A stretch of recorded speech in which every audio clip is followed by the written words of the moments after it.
The Civil Rights Movement, Chapter 18, U.S. History. Section 1, Fighting Segregation. The main idea: in the mid-1900s, the Civil Rights Movement began to make major progress in correcting the national problem of racial segregation. Our learning objectives for this section list the key issues in the Supreme Court's ruling in Brown versus the Board of Education of Topeka, Kansas, and explain its impact. Explain how events in Montgomery, Alabama helped launch the modern civil rights movement. The civil rights movement prior to 1954. We start here. Pictured here is Ida B. Wells. Okay, so looking pre-1900. You had, of course, opposition to slavery going all the way back into the colonial period, before the United States was even a country. Then you had the abolition movement that began, and that carried all the way up into the Civil War. And of course, by the end of the Civil War, slavery had been abolished. You had legalized racism after Reconstruction. So once Reconstruction ended, if we think back to earlier in the year when we looked at the Civil War, when the Civil War ended, we went through this period known as Reconstruction, where they were bringing these former rebellious southern states back into the Union. During that time, African Americans enjoyed a lot of protection in the South, and that protected their right to vote, to run for political office. They had Union troops stationed in the South that helped to protect them. But when Reconstruction ended in 1877, that all began to change. Many southern states began to pass laws known as black codes that restricted the rights of African Americans, including rights that were designed to prohibit them from voting. Then, in 1896, we had a case known as Plessy versus Ferguson. In this case, the Supreme Court established a doctrine that allowed the segregation of African Americans and whites. That doctrine was called separate but equal. So, in the 1896 Plessy versus Ferguson decision, the Supreme Court said that you could have separate facilities for African Americans and whites as long as they were equal. That decision would stand from 1896 until 1954. We're talking about a 58-year period of time here. So for almost the next 60 years, you would have legalized segregation. Here were a couple of our early civil rights leaders, W.E.B. Du Bois on the left, and on the right, Booker T. Washington. So looking at the time period now from roughly 1877 up to 1930, or really 1900 to 1930, Booker T. Washington and W.E.B. Du Bois were the leaders. This was the time of the founding of the NAACP in 1909. African Americans suffered worse than others during the Great Depression, and Roosevelt was unwilling to push too hard for greater African American rights.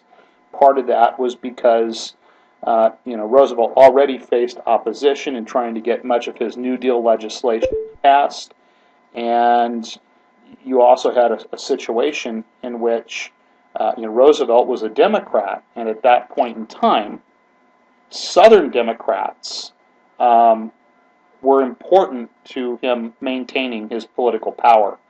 And Southern Democrats tended to be, these were mostly those that had supported segregation or other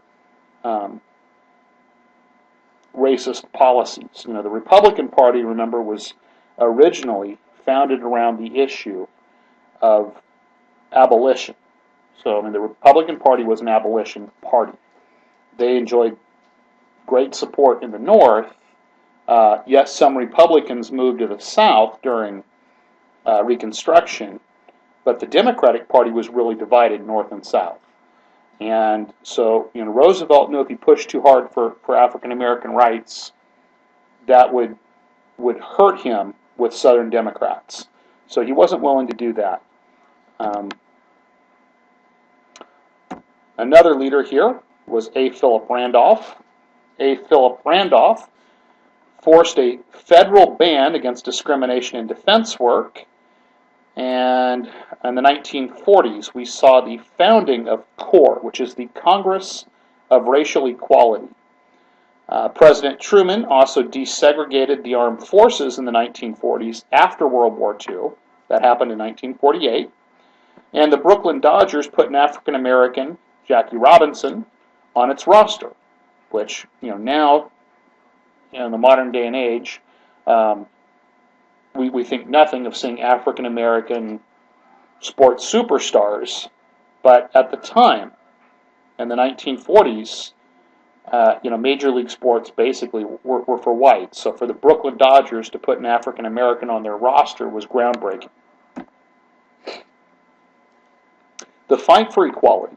Many African Americans served bravely in World War II. After the war, they felt that they had earned equal treatment. They were ready to fight for equal rights. And that's kind of what you see depicted in this cartoon. If you look here, it says Ye Olde Dixie Inn. And then the poster you see, or the notice on the wall, says, "Notice, only white ladies and gentlemen will be seated and served.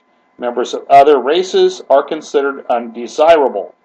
Dogs and other pets will be admitted if on a leash and accompanied by desirable clients." The management, Ye Olde Dixie Inn.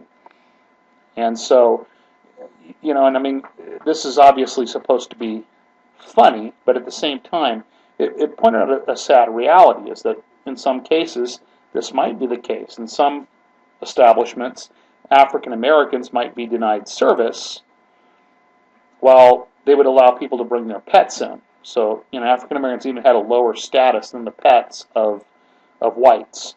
And the quote down at the bottom really, as one of the African American children here saying, "My daddy said they didn't seem to mind serving him on the Anzio beachhead, but I guess they wasn't getting along so good with them Nazis then." And so, that kind of depicts that attitude that, many African Americans served very bravely in World War II, believing that their war service was going to help them in terms of achieving civil rights here in the United States. In fact, they called it the Double V campaign, for double victory. It was victory against racism abroad and victory against racism at home. And so, after defeating racism abroad by defeating Hitler, they hoped to come home and defeat racism here. And instead, they came home and continued to face discrimination. Seeking changes in the courts. The NAACP attacked racism through the courts. So remember, the NAACP that was founded in the early 1900s. It's now going to start actually trying to get court decisions that will change racism, or that will eliminate racism legally.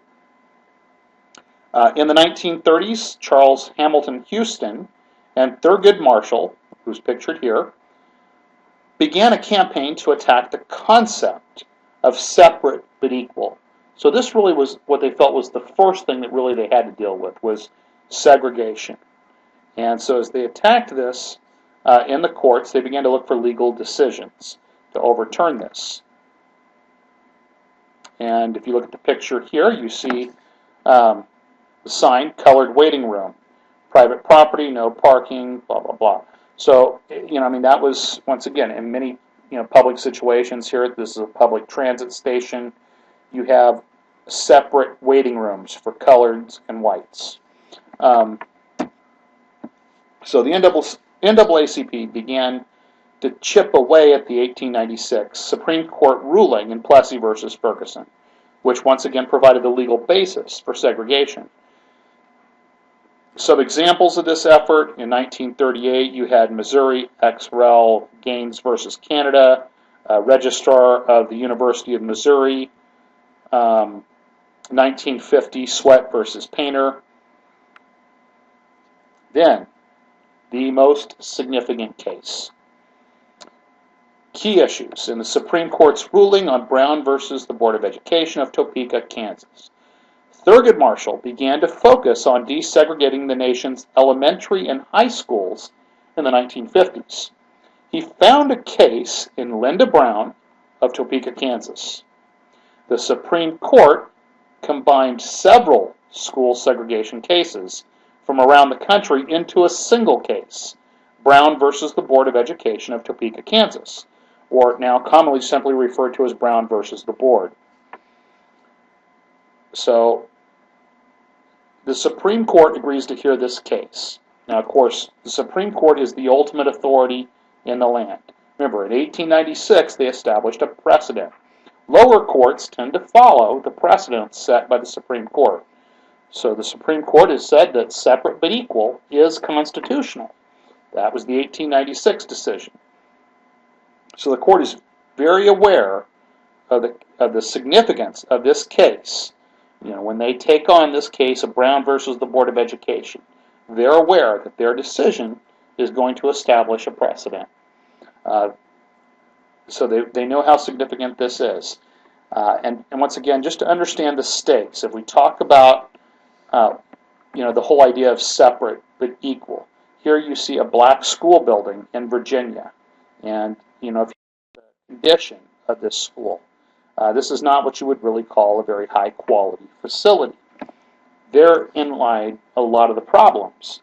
The Plessy case said separate but equal was okay, but what we were seeing is that oftentimes, equality is a vague concept. What is equal? Is one education equal to another? And so these are some of the issues. So in the Brown versus Board of Education case, the Supreme Court heard arguments over a 2-year period. The court also considered research about segregation's effects on African American children. In 1954, Chief Justice Earl Warren issued the Supreme Court's decision. All 9 justices agreed that separate schools for African Americans and whites violated the Constitution's guarantee of equal protection of the law. So this decision, in effect, overturns the Plessy decision. In their decision, the court said that separate is inherently unequal and therefore unconstitutional. So they've now overturned their previous decision, which is something the court rarely does, but they've reversed themselves now. So now, we now have the legal basis to put an end to school segregation. Now we look at the Little Rock crisis. Integration. The Supreme Court's ruling did not offer guidance about how or when desegregation should occur. Some states integrated quickly, and other states faced strong opposition. Virginia passed laws that closed schools who planned to integrate. In Little Rock, Arkansas, the governor violated a federal court order to integrate Little Rock's Central High School. And this photograph here you see is from the Little Rock Central High School. Here you can see an African American student, and if you look at back behind her, you see a number of protesters, including this very angry woman right here, spewing hatred, and that was definitely a problem. That brings us now to the Little Rock 9. On September 4th, 1957, angry whites harassed 9 black students as they arrived at Little Rock Central High School. And of course you can see, once again, photographs from that here. Protesters with their signs, race mixing is communism, stop the race mixing, and so on. The Arkansas National Guard turned the Little Rock 9 away and prevented them from entering the school for 3 weeks. Now, the interesting thing here is when we talk about the National Guard is a department of the Army. However, the the National Guard is state-based because their primary responsibility is overseeing security on the home front. Therefore, they answer to the governor. So Arkansas's governor has really violated this court order to integrate the schools, and so he uses the National Guard to prevent this integration. Finally, Eisenhower, who at this point in time is our U.S. president, he sent U.S. soldiers to escort the Little Rock Nine into the school. So, of course, at this point in time, you've got really a higher authority, a federal authority, now sends federal troops. So, of course, at this point in time, the governor really kind of has to back down. But they actually had to have U.S. soldiers escorting the Little Rock Nine to school. The events in Little Rock revealed how strong racism was in some parts of the country. And here you can see another photograph of the Little Rock Nine being escorted into the school. Montgomery, Alabama. So now we come to the next phase of the civil rights movement. They've now made progress with the Brown versus Board of Education decision that's prohibited segregation in our schools, but now we're also going to start attacking segregation in other areas. And so we start by looking at the Montgomery bus boycott. So in 1955, a local NAACP member named Rosa Parks, pictured here, refused to give up her seat to white riders. The resulting Montgomery bus boycott led to a Supreme Court ruling that segregation on buses was unconstitutional. So now looking at these events in Montgomery. So what happened with Rosa Parks? She's on the bus. She's required to give up her seat. She refuses. She ends up being arrested. This draws attention.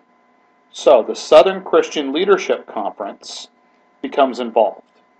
African Americans formed the Southern Christian Leadership Conference, or the SCLC, to protest activities taking place across the South. Martin Luther King Jr. was the elected leader of this group, which was committed to mass, nonviolent action. And so this Montgomery bus boycott is really organized by the Southern Christian Leadership Conference under the leadership of Dr. King.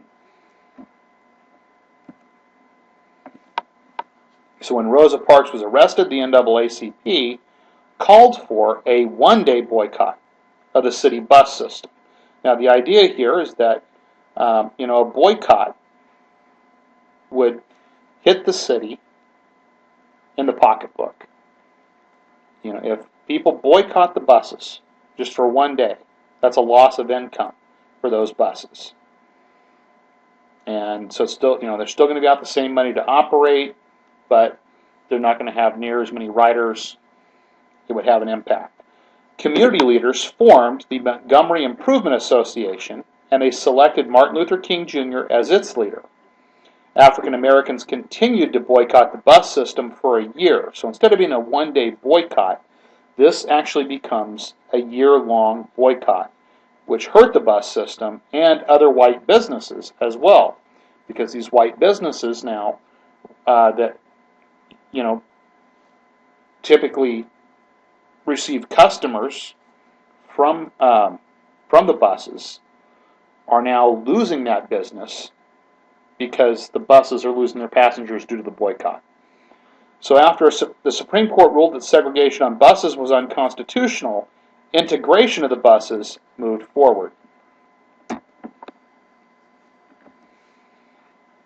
Now, Section 2, Freedom Now.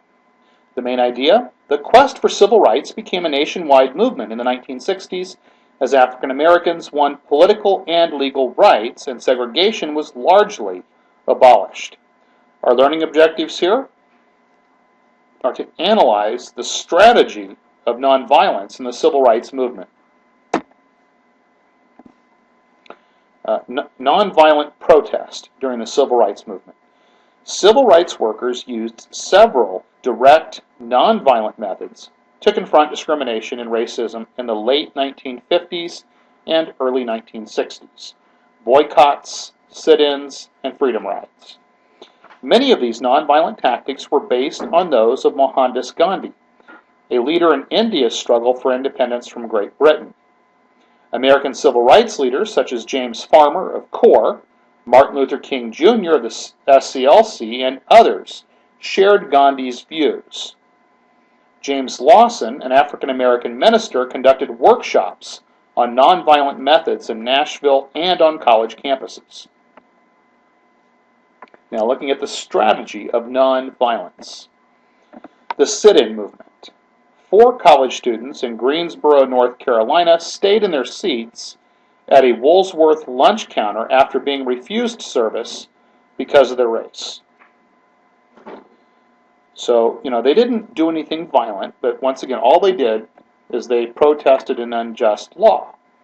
They refused service at this all-white lunch counter because they're black. So they simply occupied these seats. Now, of course, by occupying the seats, the protest has impact because it takes business away then from the business. Over the next few days, protesters filled 63 of the 66 seats at the lunch counter. The students were dedicated and well-behaved and ended each sit-in with a prayer. Over time, protesters in about 50 southern cities began to use the sit-in tactic. The freedom rides. In 1960, the Supreme Court ordered that bus station facilities for interstate travelers must be open to all passengers. But this ruling was not enforced. CORE sent a group of freedom riders on a bus trip through the South to draw attention to the situation. Mobs angry at the freedom riders' attempts to use white-only facilities firebombed a bus in Anniston, Alabama, and attacked riders with baseball bats and metal pipes in Birmingham. And here you can see some photographs. This is a photograph of some sit-in protesters being attacked. And here's a photograph of one of those bus from the Freedom, or the bus in Anniston that was firebombed. And here's a map of the freedom rides. So you can see they really all went through the southern United States, zigzagging. A few more photographs. This is the famed Woolworth lunch counter where the first sit-in was conducted. Another photograph of some sit-ins. Here, protesters are actually, looks like ready to dump something on the sit-in protesters. And a newspaper article on some of the protests as well. Results of the sit-ins and freedom rides. As far as the sit-ins, they succeeded at getting businesses to change their policies. And it marked a shift in the civil rights movement and showed young African Americans growing impatience with the slow pace of change. The leaders formed SNCC, or the SNCC, which stood for the Student Nonviolent Coordinating Committee. Freedom rides. After the savage beatings in Birmingham, bus companies refused to sell the Freedom Riders tickets, and CORE disbanded the Freedom Ride. Federal intervention. SNCC continued the Freedom Rides, and Attorney General Robert Kennedy, of course the younger brother of President John F. Kennedy, sent federal marshals to Montgomery to protect the riders. The Interstate Commerce Commission finally forced the integration of bus and train stations. The integration of higher education in the South. By 1960, the NAACP began to attack segregation in colleges and universities. In 1961, a court order required the University of Georgia to admit 2 African American students. Charlene Hunter and Hamilton Holmes suffered, but both graduated in 1963. In 1962, James Meredith tried to enroll at the University of Mississippi. He arrived on campus with 500 federal marshals and was met by 2,500 violent protesters.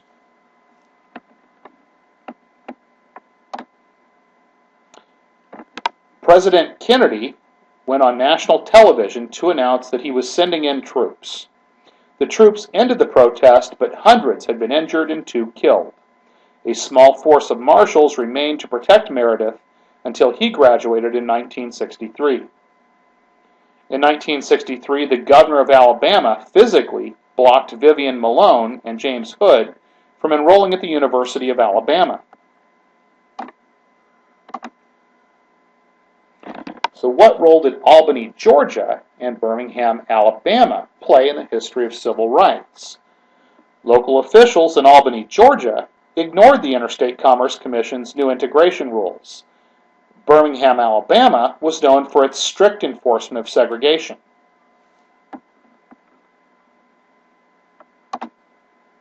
The Albany Movement. The movement. SNCC began a sit-in in Albany's bus station. Over 500 demonstrators were arrested. The federal government was informed but took no action. Local leaders asked Martin Luther King Jr. to lead more demonstrations and to gain more coverage for the protest. He agreed and also was arrested. The results? The police chief, Laurie Pritchett, had studied King's tactics and made arrangements to counteract the nonviolent protest. When the press arrived, King was released. City officials would only deal with local leaders until King left. Once King left, officials would not negotiate at all. The 9-month movement failed. So in this case, the problem with the Albany movement is that what really makes the nonviolent strategies so effective is that oftentimes these nonviolent protesters were met with violence. In this case, Laurie Pritchett, as the police chief, was very well aware of King's tactics. And so by not meeting the protesters with violence and by handling things the way that they did, they really diffused the situation and didn't provide a lot of media attention. I mean, the media didn't really feel a need to cover this. It didn't attract the attention that King was seeking. And so the Albany movement, as a result, failed. Now, moving forward, let's look at the Birmingham campaign. So the campaign. Martin Luther King raised money to fight Birmingham segregation laws. Volunteers began with sit-ins and marches and were quickly arrested. King hoped that this would motivate more people to join the protest. White clergy attacked King's actions in a newspaper ad. And from here, King wrote his letter from a Birmingham jail. Fewer African Americans were willing to join and risk their jobs. The results. A Southern Christian leadership leader convinced King to use children for his protests. More than 900 children between the ages of 6 and 18 were arrested. Police Chief Eugene Bull Connor used police and firefighters to break up a group of about 2,500 student protesters. The violence of Connor's methods was all over the television news. Federal negotiators got the city officials to agree to many of King's demands. And here you can see, in this example, you can see where the firefighters are using a fire hose against protesters, and here you can see protesters being threatened with dogs. And so here's a quote from Dr. King's letter from a Birmingham jail. He says, "Why direct action? Why sit-ins, marches, and so forth? Isn't negotiation a better path? You are quite right in calling for negotiation. Indeed, this is the very purpose of direct action.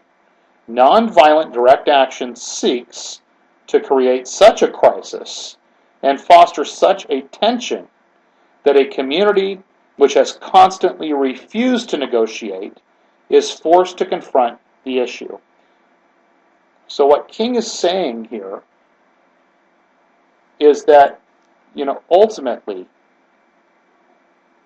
that, he wants to negotiate, but when the other side isn't willing to negotiate, taking direct nonviolent action creates such a crisis that they no longer can simply ignore it, that the other side is forced to negotiate, which is the very purpose.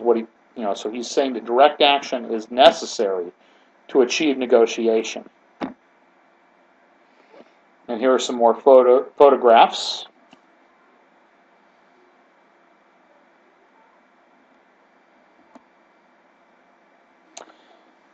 Now, we come to a very sad occurrence in the civil rights movement. The 16th Street Baptist Church in Birmingham, Alabama, was bombed on Sunday, September 15, 1963. The explosion at the African American church, which killed 4 girls, marked a turning point in the U.S. The 1960s civil rights movement and this contributed to support for the passage of the Civil Rights Act of 1964. And of course, pictured here, you see the church. Here you see the 4 young girls that were killed in the church, of course, on a Sunday morning. They were downstairs near where the bomb went off, and here you can see the destruction. It was believed that there was a Ku Klux Klan member responsible, but was never convicted. The Civil Rights Act of 1964. President Kennedy. The events in Alabama convinced President Kennedy to act on civil rights issues.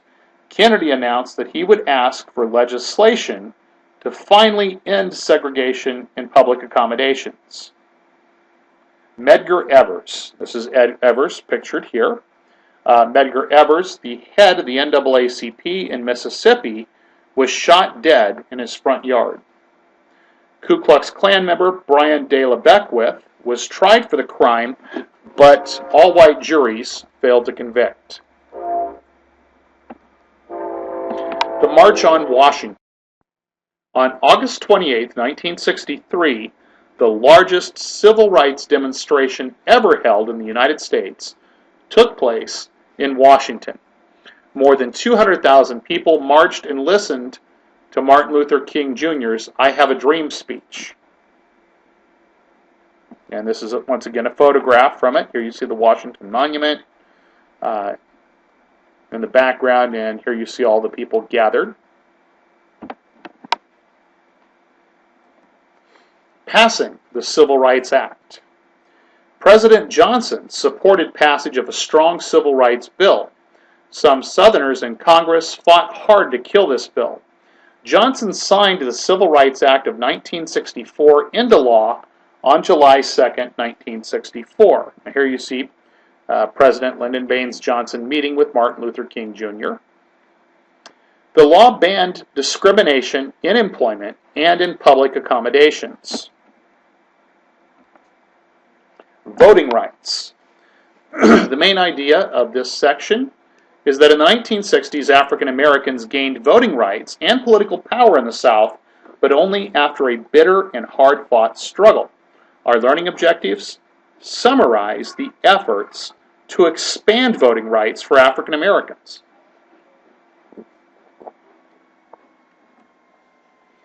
Gaining voting rights for African Americans in the South. Voting rights for African Americans were achieved at great human cost and sacrifice. President Kennedy was worried about violent reactions to the nonviolent methods of the civil rights movement. Attorney General Robert Kennedy urged SNCC leaders to focus on voter registration rather than on protests. He promised that the federal government would protect civil rights workers if they focused on voter registration. The 24th Amendment outlawed the practice of taxing citizens to vote. And that's what we call a poll tax, and that frequently had been used in the South to discriminate against African Americans, many of whom were too poor to afford to pay poll taxes. Hundreds of people volunteered to spend their summers registering African Americans to vote. And keep in mind that African Americans, on the whole, throughout the South, had oftentimes faced such discrimination, and these black codes that had been passed after Reconstruction made it very difficult for them to vote. So there was not a strong tradition of African Americans voting. So these voter registration projects really focused on people going into these African American communities and registering African Americans to vote so that they could come out and cast their votes and have their voices be heard. And here we see a couple of cartoons, once again depicting some of the means used to discriminate against African Americans. So, one of them, of course, was the poll tax. And then over here, another one says voters take literacy tests here. And then, of course, the guy at the bottom says, by the way, what's that big word? And, of course, I guess the big word would be literacy.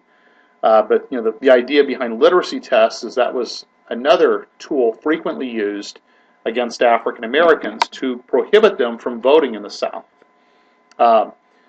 Many African Americans had not received an education, or if they had received an education, they had received an inferior education.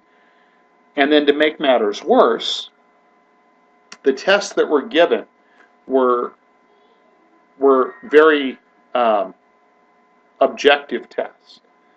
Or I should say very subjective, not very objective. They gave tests that were, they might give a very hard test to an African American who is registering to vote, and then on some very subjective standard tell them, oh, I'm sorry, you didn't pass. And then yet they could give a very easy test to white voters. So literacy tests were used really as a tool, as was typically the poll tax, to prevent African Americans from voting. Gating voting rights. Registering voters. SNCC, CORE, and other groups founded the Voter Education Project, or the VEP, to register Southern African Americans to vote. Opposition to African American suffrage was great. Mississippi, in particular, was hard. VEP voters lived in daily fear for their safety. The VEP was a success. By 1964, they had registered more than 500,000 more African American voters. The 24th Amendment. Congress passed the 24th Amendment in August of 1962. The amendment banned states from taxing citizens to vote, for example, poll taxes. It applied only to elections for president or Congress, however. Gaining voting rights. Freedom Summer. Hundreds of college students volunteered to spend the summer registering African Americans to vote. The project was called Freedom Summer. Most of the trainers were from poor Southern African American families. Most of the volunteers were white, northern, and upper middle class. Volunteers registered voters or taught at summer schools. Crisis in Mississippi. Andrew Goodman, a Freedom Summer volunteer, went missing on June 21st, 1964. Goodman and two CORE workers had gone to inspect a church that had recently been bombed. So President Johnson ordered a massive manhunt for the three men. Their bodies were discovered near Philadelphia, Mississippi. 21 suspects were tried in federal court for violating civil rights laws. Ultimately, like I said, they found these men murdered, shot to death.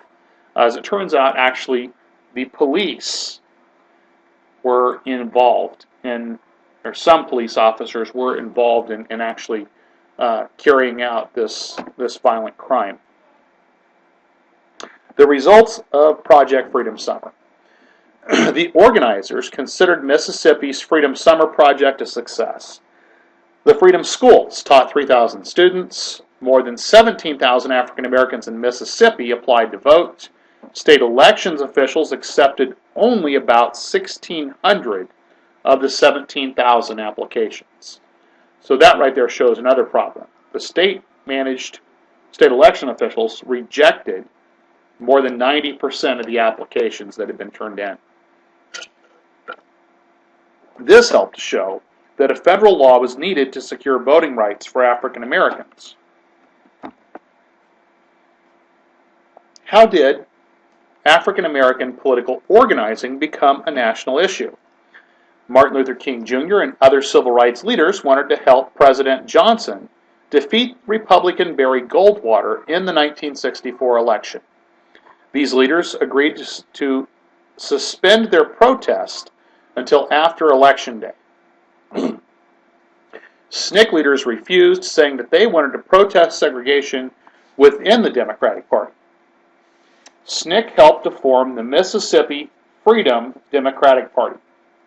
They elected 68 delegates to the Democratic National Convention and asked to be seated instead of the all-white delegation that was sent by the state's Democratic Party. Fannie Lou Hamer told the convention's Credentials Committee why the MFDP group should represent Mississippi.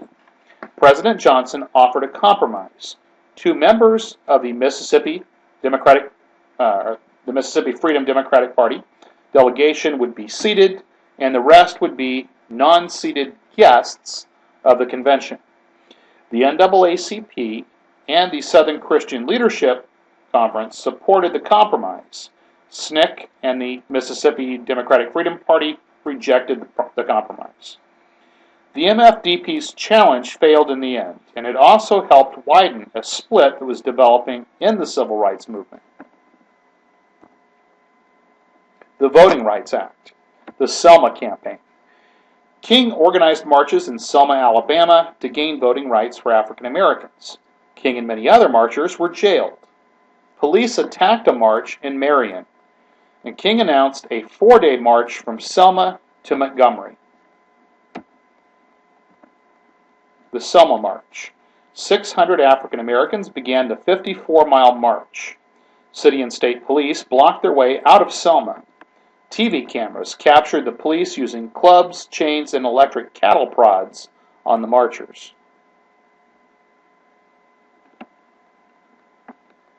And here you can see the march. We march with Selma, and in this picture here, once again, you can see many of the marchers being attacked by the police.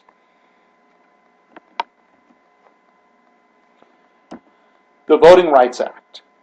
President Johnson asked for and received a tough voting rights law. The Voting Rights Act of 1965 passed in Congress with large majorities. This proved to be one of the most important pieces of civil rights legislation ever passed.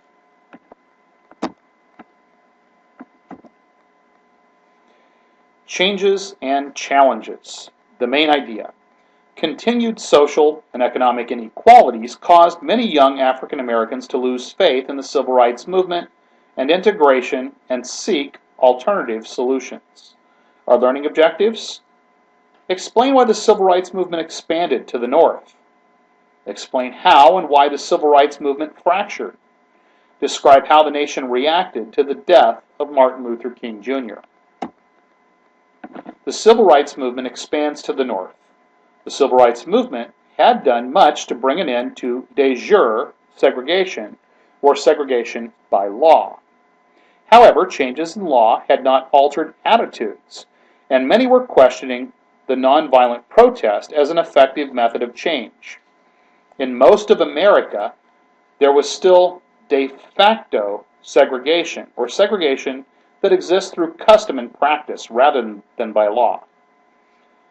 African Americans outside the South also faced discrimination in housing, by banks, and in employment.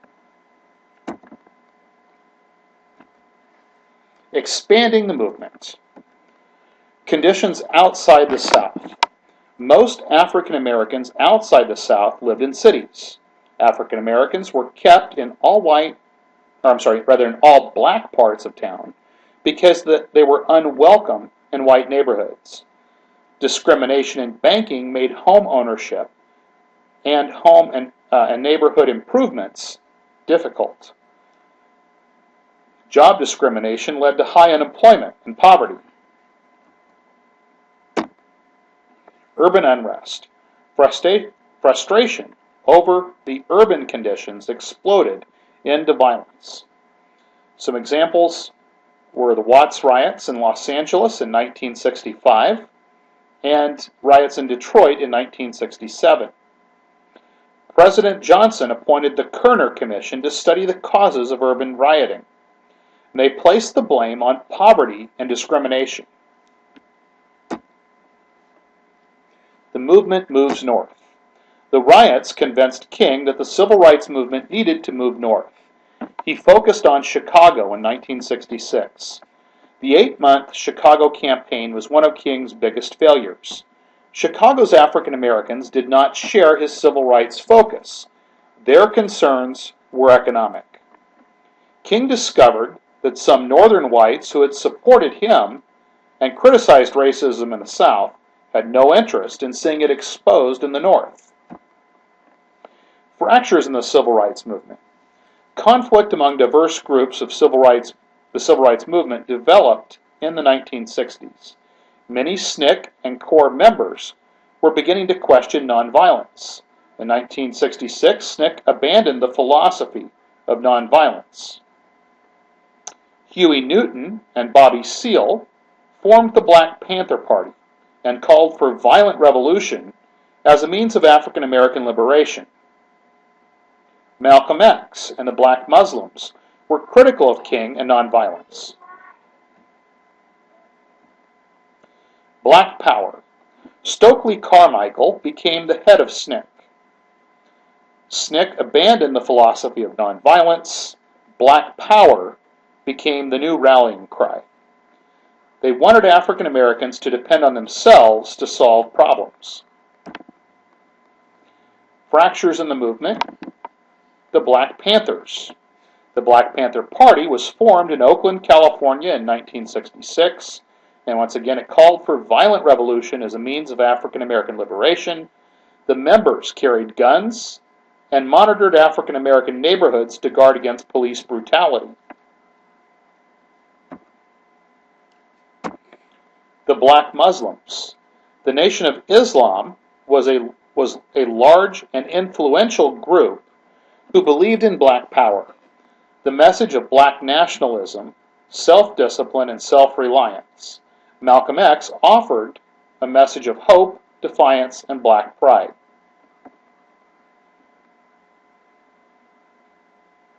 And once again, here you see a picture. This is the Nation of Islam, and here's a poster for a Black Panther gathering. The death of Martin Luther King Jr. King became aware that economic issues must be a part of the civil rights movement. King went to Memphis, Tennessee to help striking sanitation workers, and he led a march to City Hall. While he was there, James Earl Ray shot and killed King as he stood on the balcony of his motel. Within hours, rioting erupted in more than 120 cities. Within 3 weeks, 46 people were dead and some 2,600 were injured, and more than 21,000 were arrested. Here you can see in this photograph, this is the Lorraine Hotel at 450 Mulberry Street. This is where Dr. Martin Luther King Jr. was assassinated on April 4th, 1968. He was standing where you see this wreath. He was standing out here on the balcony.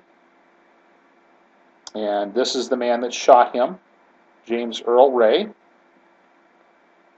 Down here you see Dr. King's grieving family.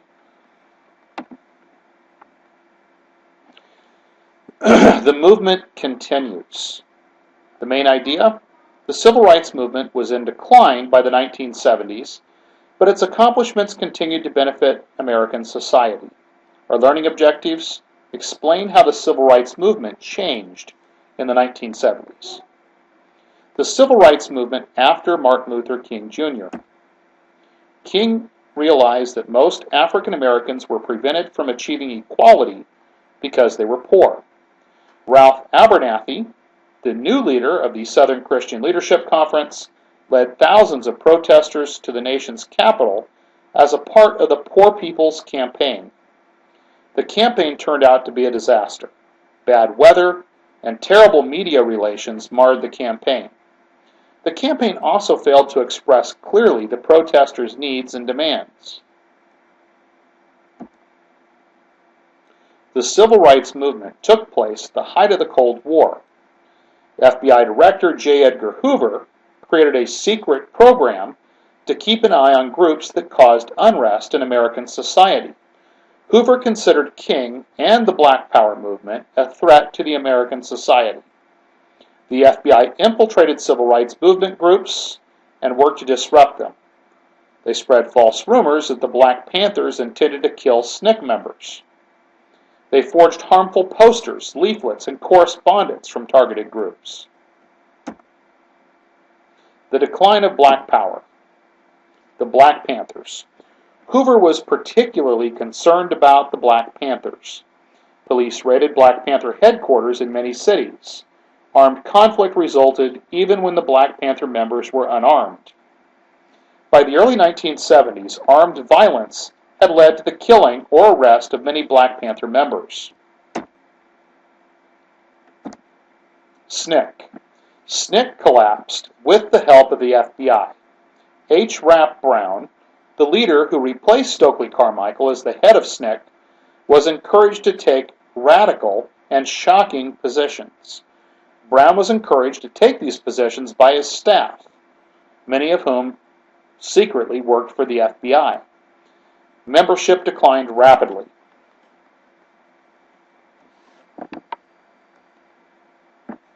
Civil rights changes in the 1970s.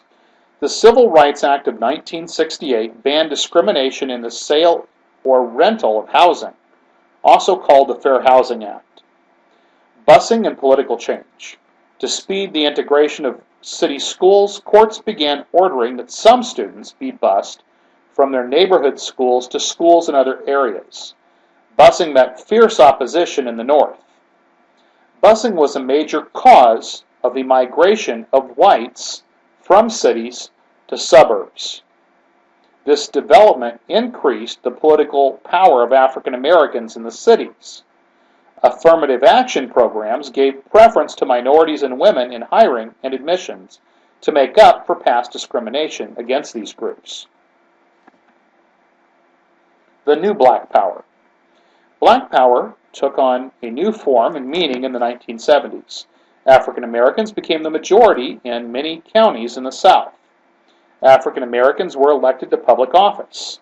African Americans who played roles in the civil rights movement provided other services to the nation. Thurgood Marshall became the Supreme Court's first African American justice. Now, of course, this is the same person we talked about who was one of the attorneys arguing the case in the Brown versus the Board of Education decision before the Supreme Court, but he goes on to become the first African American Supreme Court justice. John Lewis represented the people of Alabama in Congress. Andrew Young became Georgia's first African American member of Congress since Reconstruction, and U.S. Ambassador to the United Nations, and became the mayor of Atlanta. Jesse Jackson founded a civil rights organization called Operation Push and campaigned for the Democratic presidential nomination in the 1980s. Here you see Dr. Martin Luther King on the left and Stokely Carmichael on the right in the March Against Fear in Mississippi in 1966. Here's another cartoon. So it says needed legislation, Civil Rights Express, extreme additions. Wait a minute, somebody's got to keep this thing on track. So this really depicts the kind of beginning of the end on the civil rights movement when things were starting to fall apart. And here's a look at school segregation. This kind of, I guess you kind of call it maybe a mauve kind of color down here, legal segregation was required in these states. And of course, you can see this is the majority of the southern United States, basically all the southeast. Texas, Oklahoma, Missouri, Arkansas, Louisiana, Mississippi, Alabama, Georgia, Florida, the Carolinas, both north and south, Kentucky, Tennessee, Virginia, West Virginia, the District of Columbia is in there, Maryland and Delaware, all included. The green areas, legal segregation was permitted. So there you had Arizona and New Mexico, also in the south, Wyoming and Kansas. Legal segregation was prohibited in the gold states, which include Washington, Idaho, Colorado, Minnesota, Iowa, Wisconsin, Illinois, Indiana, Ohio, Michigan, Pennsylvania, New York, Maine, Rhode Island, and Connecticut. And then there was no specific legislation on segregation in the purple states, which included Vermont, New Hampshire, Maine, Montana, the Dakotas, both north and south, Nebraska, Utah, Nevada, California, and Oregon. And this is as of 1952, 2 years prior to the Brown versus Board of Education. Now you may notice that Hawaii and Alaska, the two non-continental states in the United States, were not pictured here, but they were not states at this point in time. Once again, here's another look at the Freedom Rides, along with a timeline. So on May 4th, riders depart Washington, D.C. May 9th, the riders assaulted at a bus terminal in Rock Hill, South Carolina. May 14th, the bus attacked in Anniston, Alabama, and set on fire. Some riders are beaten. Same date, riders severely beaten in Birmingham, Alabama. May 17th, a group of students set out from Nashville, Tennessee, to resume the rides in Birmingham. May 20th, riders meet more violence in Montgomery, Alabama, and federal marshals arrive, and Martin Luther King Jr. leads a rally. May 25th, more than 300 riders are jailed in Jackson, Mississippi, and New Orleans, Louisiana. The original destination is never reached. And the red right here depicts the Freedom Ride routes. Early civil rights victories. Early efforts in the civil rights movement included the following gains. 1940, the NAACP Legal Defense Fund was founded by Thurgood Marshall. 1941, the ban against discrimination in the defense industry. 1942, the founding of CORE. 1947, the integration of Major League Baseball by Jackie Robinson. And 1948, desegregation of the armed forces. Major civil rights reforms. Brown versus the Board of Education, Topeka, 1954, declared segregation in public schools unconstitutional. The Civil Rights Act of 1957 established a Civil Rights Commission to investigate violations of civil rights, created a Civil Rights Division within the Justice Department to enforce civil rights laws, authorized the federal government to prosecute anyone interfering with another person's right to vote. Executive Order 11063 banned racial and religious discrimination in housing built or purchased with federal aid.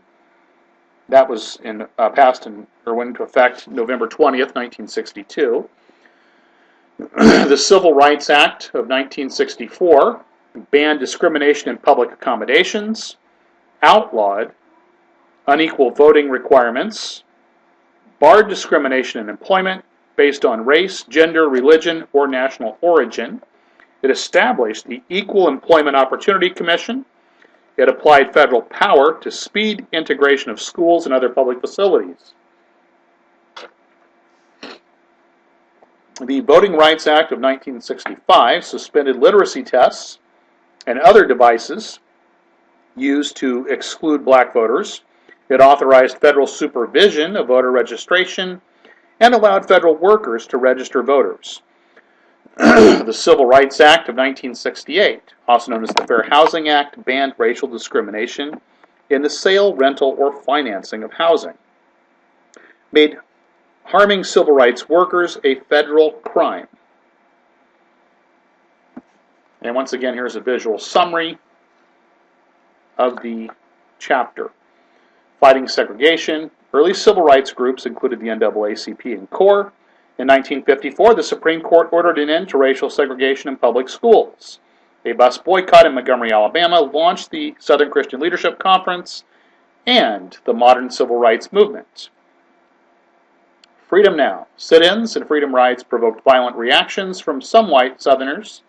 Violent response to marches in Birmingham, Alabama shocked the nation. The March on Washington helped lead to the Civil Rights Act of 1964. Voting rights. Some white Southerners tried to block efforts of African Americans to vote. African Americans in Mississippi organized to increase their political power. A brutal attack on protests in Selma, Alabama helped win support for the Voting Rights Act of 1965. Changes and challenges. Civil rights leaders began attacking the de facto segregation in the North in the mid-1960s. Differences within the civil rights movement weakened it and led to the rise of black power. The assassination of Martin Luther King Jr. caused urban unrest. The movement continues. King's death and the Poor People's Campaign helped lead to the decline of the Southern Christian Leadership Conference. Internal divisions and FBI campaign weakened some civil rights groups, and the civil rights movement resulted in important gains for African Americans.